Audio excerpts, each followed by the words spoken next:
Shalom, selamat pagi.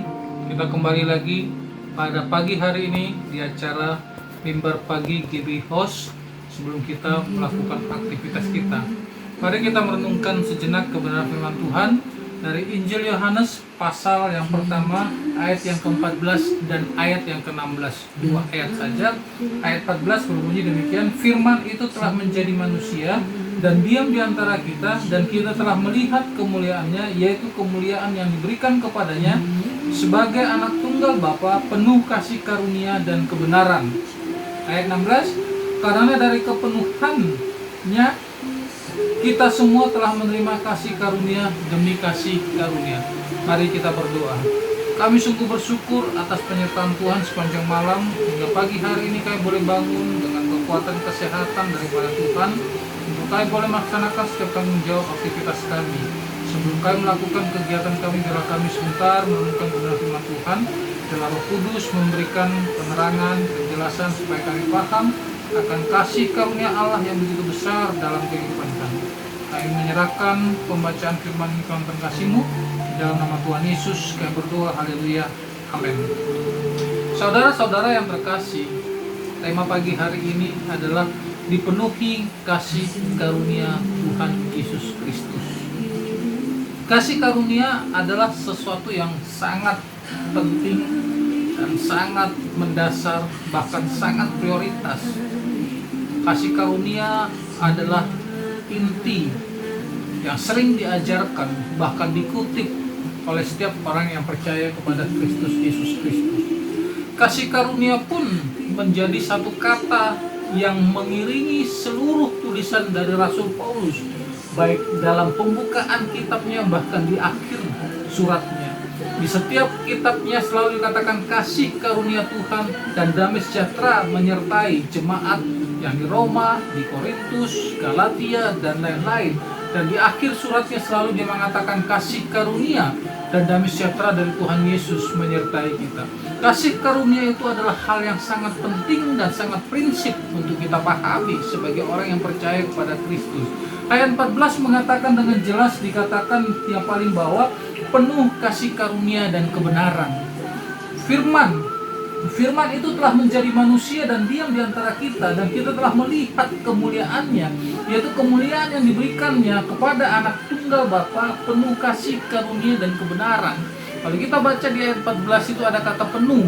Kata penuh itu lengkap atau tidak kekurangan sesuatu atau sempurna. Jadi kasih karunia itu sempurna di dalam Kristus karena dia adalah Allah.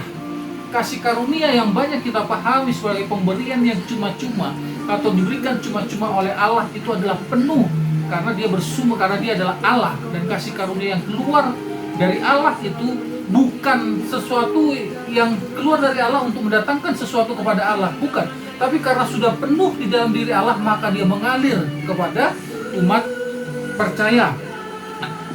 Dikatakan di situ penuh, ya. Tetapi akar kata dari penuh itu adalah pleto yang bisa diartikan untuk dipenuhi. Kalau di dalam Kristus memang dia penuh kasih karunia, tetapi bagi orang yang percaya maka kita nanti akan dipenuhi kasih karunia demi kasih karunia, seperti yang dikatakan di ayat 16. Karena dari kepenuhannya kita semua telah menerima kasih karunia demi kasih karunia. Jadi karena kepenuhan kasih karunia di dalam Kristus, maka kita berjalan startnya dari perjalanan kepercayaan sampai nanti akhir kehidupan kita di dalam percaya kepada Tuhan, kita berjalan di dalam kasih karunia demi kasih karunia.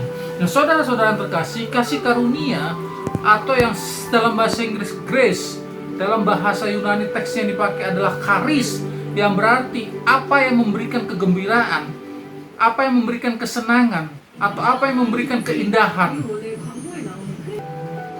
dan juga apa yang memberikan yang terbaik.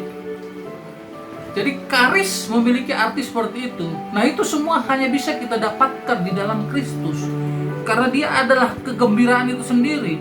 Karena Kristus adalah kesukaan itu sendiri. Karena Kristus adalah keindahan itu sendiri. Karena Kristus adalah kebaikan yang sempurna itu sendiri. Jadi kasih karunia adalah kegembiraan, kesukaan. John Piper, seorang tokoh iman, yang mengatakan bahwa kesukaan kita sebenarnya di dalam dunia ini hanya satu, menyukakan Allah Bapa. Nah, saudara-saudara, karis itu juga bisa berarti tentang kebaikan, penuh belas kasihan dengannya Allah, sehingga menggunakan kesucian, sehingga menggunakan kekudusan, menggunakan pengorbanannya untuk menarik jiwa-jiwa untuk diarahkan kepada Kristus. Jadi Bapak Ibu yang terkasih, saudara-saudara jemaat yang dikasihi Tuhan, yang bertumbuh di dalam Kristus Yesus, kasih karunia itu, kalau kita lihat kemuliaan kasih karunia dalam Kristus ketika pertama kali datang di dunia sampai nanti dia mati di kayu salib, maka kasih karunia itu mengalami, atau kasih karunia terlihat dari pertama dia datang menjadi dunia, bahkan ending dan puncaknya adalah kematiannya di kayu salib. Jadi keindahan kasih karunia kalau kita lihat di dalam pengorbanannya Kristus Yesus ketika dia datang yang penuh dengan kasih karunia itu, terlihat kepenuhan kasih karunia itu sampai dia terus di kayu salib, bahkan mati di kayu salib. Disitulah kita melihat, dan kasih karunia itu kalau memiliki pengertian, kalau kita tarik dari Kristus dan diartikan kepada kita sebagai orang yang percaya, maka sebenarnya kasih karunia itu bisa kita artikan tentang kebaikan yang penuh belas kasihan dari Allah untuk menggunakan pengaruh kematian Kristus Yesus untuk menarik jiwa-jiwa kepada Kristus Yesus. Nah, oleh karena itu, kasih karunia yang di dalam teks Yohanes ini nanti bisa kita bedakan dengan kasih karunia yang ada di surat Paulus yang ada di Korintus, bahwa itu adalah karunia roh. Sedangkan ini adalah kasih karunia di dalam Kristus Yesus. Nah, oleh karena itu saudara-saudara yang terkasih, ada beberapa hal yang akan kita renungkan. Yang pertama, kasih karunia itu mengarahkan kita kepada Kristus. Jadi kalau kita lihat Kristus Yesus yang penuh dengan kasih karunia, selama hidupnya di dunia hanya satu yang diarahkan terus, hanya satu yang menjadi konsennya, hanya satu yang menjadi prioritas kehidupannya, yaitu terus mengarahkan diri kepada Allah Bapa untuk melakukan tugas dan mandat yang telah diberikan kepada dia sebagai juru selamat dan mati di kayu salib. Nah, oleh karena itu, kalau Kristus yang penuh dengan kasih karunia, kehidupannya, kasih karunia itu mengarahkan dia sebagai manusia, mengarahkan dia terus untuk seturut dan sekehendak dengan Allah Bapa, maka kita yang percaya kepada Kristus, yang menerima kasih karunia dari kepenuhan Kristus, sebagaimana dia mengarahkan dirinya kepada kehendak Allah, maka poin yang pertama, kita sebagai orang yang percaya yang telah menerima kasih karunia, maka kita juga harus mengarahkan hidup ini sepenuhnya kepada Kristus. Sebagaimana Kristus Yesus mengarahkan hidupnya terus bahkan dalam ketaatannya sampai mati di kayu salib, maka kita pun di dalam kehidupan ini, ketaatan kita harus terus diarahkan kepada Kristus. Apa yang kita kerjakan harus diarahkan kepada Kristus.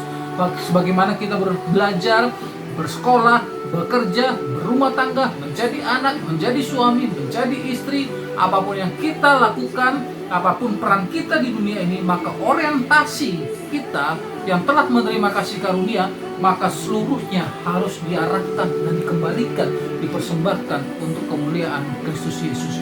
Itu yang pertama. Karis berarti memberikan kekuatan. Karis berarti memberi atau mengarahkan kita kepada Kristus. Yang kedua, kasih karunia itu untuk memelihara kehidupan kita. Saudara, kasih karunia itu bisa kita samakan juga dengan kuasa Allah. Kalau Tuhan pernah mengatakan di dalam Alkitab, kalau orang yang berkuasa tidak dikalahkan dulu, maka orang tersebut tidak bisa direbut. Tuhan Yesus dengan kematiannya di kayu salib telah mengalahkan kuasa iblis yang membelenggu setiap manusia. Nah, kuasa itu yang diberikan telah melepaskan kita, maka kasih karunia itu memelihara kita untuk tetap berjalan di dalam kehendak Allah. Saudara-saudara, di dalam godaan dunia yang begitu memikat, dunia yang begitu menggoda, kehidupan dunia yang begitu menarik kita, atau pandemi dan lain-lain, kekecewaan bahkan untuk memalingkan kita kepada Tuhan, baik di dalam kesukaannya itu bisa memalingkan kita dari Tuhan, baik di dalam penderitaan, tekanan ataupun putus asa juga bisa mengalihkan kita daripada Tuhan. Jadi ada dua hal. Oleh karena kekayaan, kesenangan, kebaikan dan lain-lain bisa membuat kita lupa kepada Tuhan. Oleh karena penderitaan, kesusahan dan yang penderitaan juga bisa mengalihkan kita daripada Tuhan. Baik senang, baik susah bisa membuat orang terhilang daripada Tuhan. Tetapi karena kita punya kasih karunia yang daripada Tuhan, baik kita kaya, baik kita miskin, baik kita senang, baik kita tertindas, baik kita sembuh, baik kita sakit, apapun kondisi kita, maka kasih karunia itu akan memelihara iman kita untuk tetap percaya kepada Kristus Yesus. Karena dua hal itu tidak akan pernah terpisah dari kita sebagai manusia yang hidup di dunia ini. Iming-iming, kekayaan, atau kemewahan, godaan dunia akan terus ada selama kita ada. Kesusahan, penderitaan, kesulitan, masalah akan terus ada dalam kehidupan kita. Tetapi kalau kita yang telah menerima kasih karunia daripada Tuhan Yesus, maka kita terpelihara. Bahkan bukan hanya sekadar pelihara, tetapi meningkatkan iman kita untuk terus bertumbuh di dalam Kristus apapun situasinya. Karena kita telah berada di dalam kasih karunia demi kasih karunia. Saudara-saudara yang terkasih, ada dua hal yang paling penting ketika kita membicarakan tentang kasih karunia Allah. Saudara-saudara, jangan sampai kita mengira kasih karunia itu hanya kata-kata yang sering diumbar. Kalau kita setiap hari Minggu beribadah, setiap hari Sabtu atau apapun kita mengikuti persekutuan, di akhir setiap ibadah selalu hamba Tuhan selalu berdoa, kasih karunia Allah Bapa, damai sejahtera dari Tuhan Yesus, cinta kasih dari Roh Kudus menyertaimu. Kasih karunia itu begitu sering kita dengar, tetapi tanpa kita pahami dan kita mengerti, ternyata kita hidup sampai sekarang percaya kepada Kristus Yesus adalah Tuhan hanya karena kasih karunia. Saudara-saudara terkasih, ini memiliki satu kejadian ini kita bisa lihat dari Rasul Paulus. Ketika dia bergumul begitu hebat tentang sesuatu yang ada di dalam tubuhnya, bahkan dia berteriak kepada Tuhan. Bahkan dia bilang, Tuhan, aku sudah tidak sanggup mengalami tengah penderitaan yang dia alami. Tetapi Tuhan tidak menyembuhkan dia. Tuhan tidak memberikan kelepasan. Tuhan tidak memberikan mukjizat.